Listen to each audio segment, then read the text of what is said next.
Hey pups, RB here. Before Dragon Ball Super, before My Little Pony Friendship is Magic, before the Powerpuff Girls, even before Pokemon and Blue's Clues, VeggieTales was my world growing up. Especially when growing up in a Christian family. But there's one episode that terrified the crap out of me, but loved to death, today. Larryboy and the Fib from Outer Space, the 7th episode of the classic VeggieTales. And come on, I can't be the only one who was terrified of this episode as a child. Thanks, Big Idea. Thanks for that. But this episode is still pretty entertaining in my eyes. Some fans love this episode, some fans absolutely hate it with a burning passion, others think it's an okay to meh episode. Now, I'm only going to review the episode because I'm joining the bandwagon, and I want to give my thoughts and opinions on the episode itself, but in a more positive light of sorts.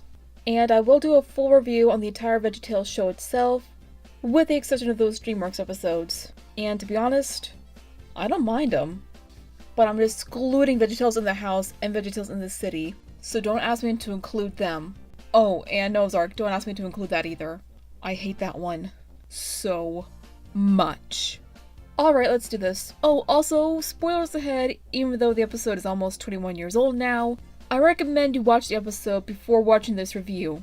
Don't worry, I'll also be here when you get back. But with that being said, let's get right into the review. Skipping ahead to the countertop scene, Bob and Larry introduce the show, and Larry explains how he got an email from Ezio Bietti, if I'm pronouncing that correctly, in Hackensack, New Jersey. This, of course, starts out our story of Larryboy in the Fib from Outer Space, VeggieTales Batman parody style. Fun fact about this episode, Phil Vischer and Mike Naraki want to do a VeggieTales parody of Tim Burton's Batman. Well, Phil Vischer more than Mike Naraki. The episode begins with two P's named Percy and Little P walking out of a movie theater and discussing the movie they saw, Invasion of the Calf Snatchers. This will be important later. That's when we see a strange meteor, shooting star, falling star, or whatever in the sky. A little hint, that's a Fib falling into Bumbleburg, the name of the city that Larryboy lives in, for those who didn't really know. We then cut to a scene to Jimmy and Jerry Gord at the Bumbleburg Science Lab. Jimmy complains about how their job is lame and haven't seen any aliens or anything in 2 flippin' years. Okay, if you knew you weren't gonna see anything, then why take the dang job in the first place? While Jerry tries to warn him about the Fib falling from space, Jimmy isn't bothering to listen to him. Of course, until he suggests they go back to Mr. Slushy, and he finally notices, and they both alert Larryboy with the Larry signal. Dun dun dun dun dun. Okay, that was bad singing. I'm sorry. Once Alfred, played by Archibald Asparagus, notices the signal, he goes to warn Larryboy. Yes, Alfred.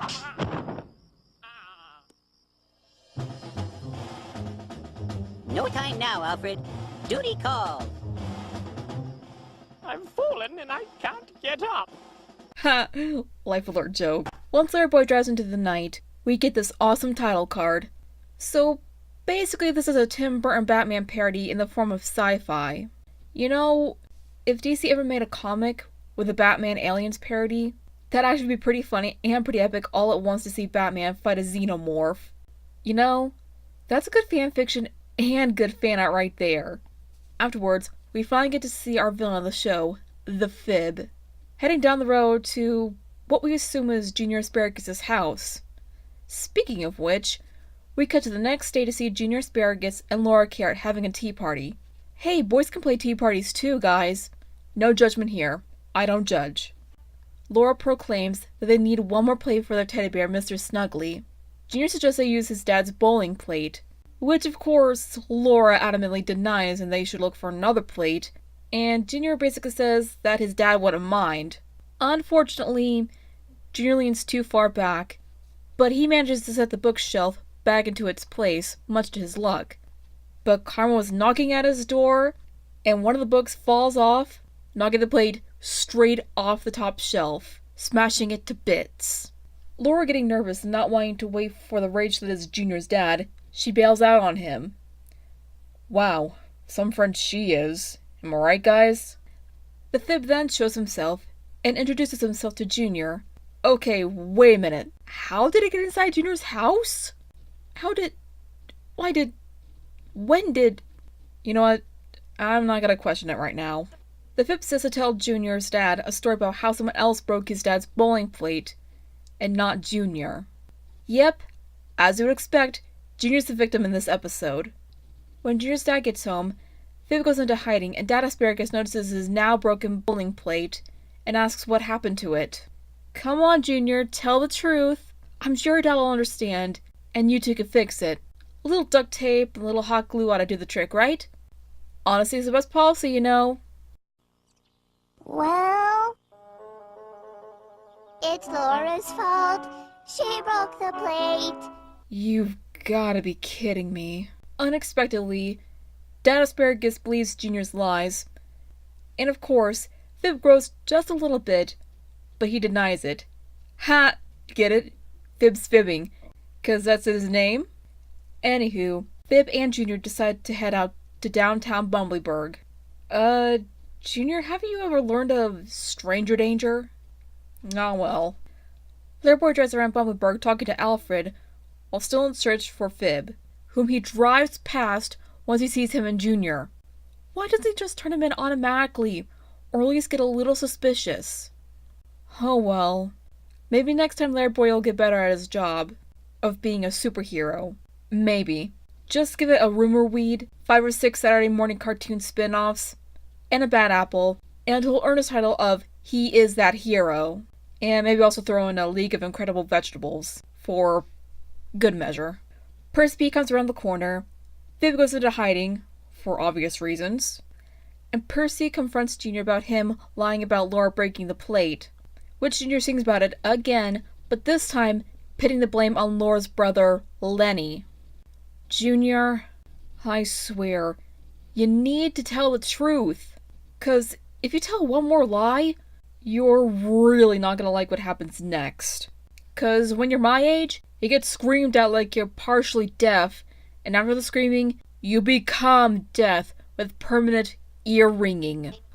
Once Percy believes Junior's lie, Fib grows again, and now he's got legs. Ah! Limbs! In all seriousness, Fib denies this again, but Junior's actually suspicious. And he has a right to be. Fib, of course, changes the subject, and once again, Larryboy drives past Fib and Junior completely unaware that they were right there. Come on, dude, they were just right there, man. Alfred keeps insisting that something from space is here in Bumbleburg, but Larryboy doesn't want to be bothered by it, so he heads home. And then we get this scene. There he is. Hi, guys. If you need me, I'll be over here. Huh? What do you mean I broke the plate? Whoa, one at a time, please! Yep, his friends are mad. The jig is up, Junior. Might as well confess. No, that's not what I said at all. You didn't break the plate. Good. You didn't break the plate. Good. It was these space aliens. Why? Junior, you had your chance. Now you're gonna get dunked on like fighting Sans in the Genocide Run. Also, Laura witnessed you breaking the plate. Speaking of which, Percy points out and exposes Junior's lies to all. Ha! See? Told you that intro to this episode would be important. But here's where the fun and the scares begin. I remember it like it was yesterday, dear children. Percy had just revealed Junior's huge lie over the plate and who broke it. But during his rant, there was a sound of booming and the earth shook. It was no earthquake. Before Percy could continue, he, Laura, and Lenny looked up to see something taller than even the buildings of the city. Junior, clearly confused, turns around and looked up horribly terrified to see his friend, Fib, now towering over the buildings, maybe even being taller than Godzilla or King Kong. Fib, without warning, plucked Junior off the ground, laughing as he did so. Fib then stomped around Bumbleburg, crushing vehicles and destroying property as the citizens ran and fled for shelter. Laura, Lenny, and Percy hid themselves in the alleyway, shivering from the terrorizing shock of seeing a monster destroying the city and kidnapping their asparagus friend. Junior shouted, begged, pleaded, cried for help, but his attempts were futile, because he was a Fib's victim in his clutches, no matter how much Junior begged and pleaded and cried for help. Yeah, this all wouldn't have happened if Junior would have told the truth in the first place. But wait, what about Larryboy? When's he coming back in the episode? Never. I'm just kidding. We got to Larry and Alfred playing Candyland of all things. I mean, Candyland is a pretty cute game, and it's pretty cool too. I had it when I was a kid. Candyland's awesome. And as Bob the Tomato would say, it's for the kids. That's when Larry notices the Larry signal, in the form of Morse code, more or less, or at least that's what I think it is, and says this to Alfred. Alfred, I've got work to do. Consider our game postponed.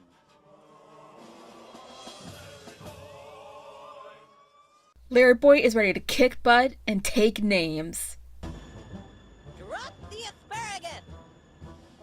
Why don't you come and make me, little purple man? Okay. A preschooler could come up with a better comeback than, "Come and make me, little purple man." Burn, Fib! Burn! So Fib evolved from Godzilla to King Kong and heads straight for the water tower, which causes some extreme intense chase scenes for Larryboy. And at the last minute, the Larrymobile turns into the Larry plane in the nick of time. Meanwhile, Alfred tells Larryboy that the monster is a lie. Literally. Oh my! How have they not found all this out up until now? Oh well. Let's see what's going on in the water tower. Mom! Dad! Help! Ha! Drew's dad fainting is always funny. Back with Larryboy, he ejects himself out of the Larry plane and... well... it goes as you would probably expect it to go.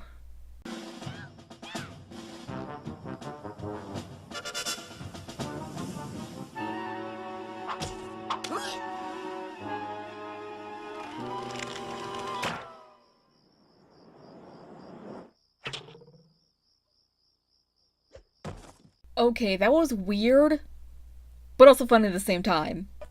Alfred then tells Larryboy that he isn't able to fix a problem, and the only one who can is Junior Asparagus. Or that's what the computer tells him so, which it can't work any faster.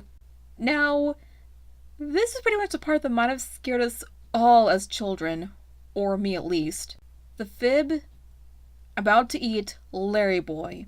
Yeah, that freaked me out a lot as a kid. And dang it, Alfred, can you not have the cord tied around your chair because... that'll happen. And this is my reaction to me losing internet access when I'm in the middle of a very climactic and epic part of DBS. Ah! Ah! Ah! Boot, you transistorized tormentor! Boot! As expected, Alfred proclaims Junior's the only one who's able to tell the truth and stop the lie. Literally. As if he couldn't do that before all of this.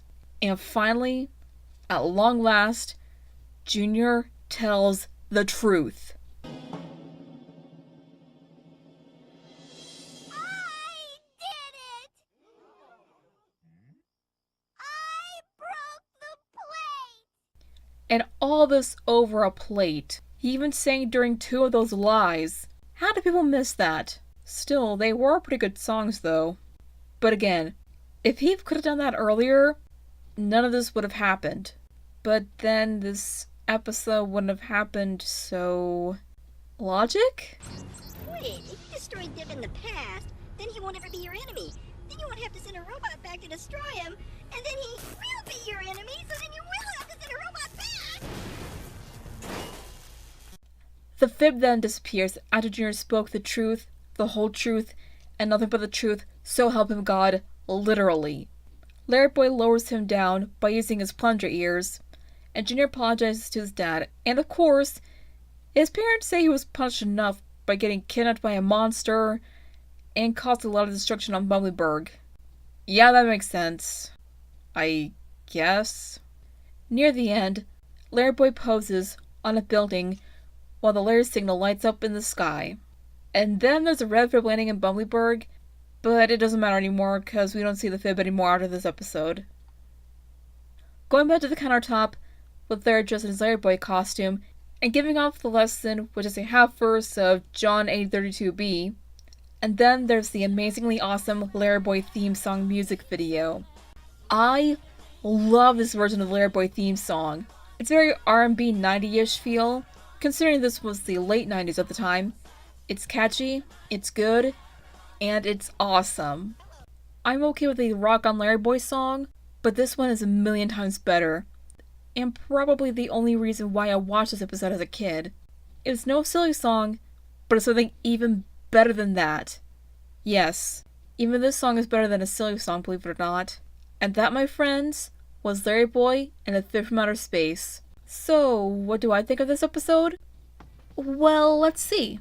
The animation has certainly improved from when they first started out with Where's God When I'm So Scared, God Wants Me to Forgive Them, Are You My Neighbor, and so on and so forth. I mean, compare one of those episodes to this one, and you can definitely tell that the Big Idea team had improved since then. The animation has gotten better from 1993 all the way into 97. The voice acting is excellent as per usual.